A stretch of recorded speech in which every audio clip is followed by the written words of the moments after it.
शिवसेना नेते अंबादास दानवे यांनी मुंबईतील राजकीय स्थितीवर प्रतिक्रिया देत महत्त्वाचा दावा केला आहे।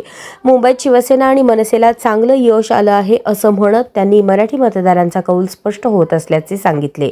स्थानिक प्रश्न, मराठी अस्मिता आणि शहराच्या विकासासाठी केलेल्या प्रयत्नांना जनतेचा पाठिंबा मिळत असल्याचा दावा दानवे यांनी केला।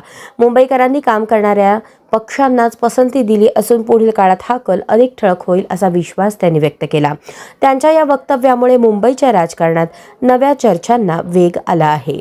बहुमत आमचं आलेलं नाही, त्यामुळे या विषयावर काही चर्चा करण्याची मला असं वाटत नाही काही गरज आहे।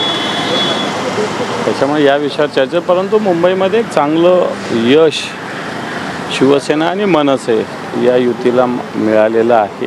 येणाऱ्या काळामध्ये निश्चित या मराठी माणसाच्या ताकदीवर संघटना पुन्हा मजबूतीनं, मुंबई नव्हे तर महाराष्ट्रात पुन्हा ताकदीनं काम करण्याचा निर्धार आम्ही सगळे व्यक्त करतोय।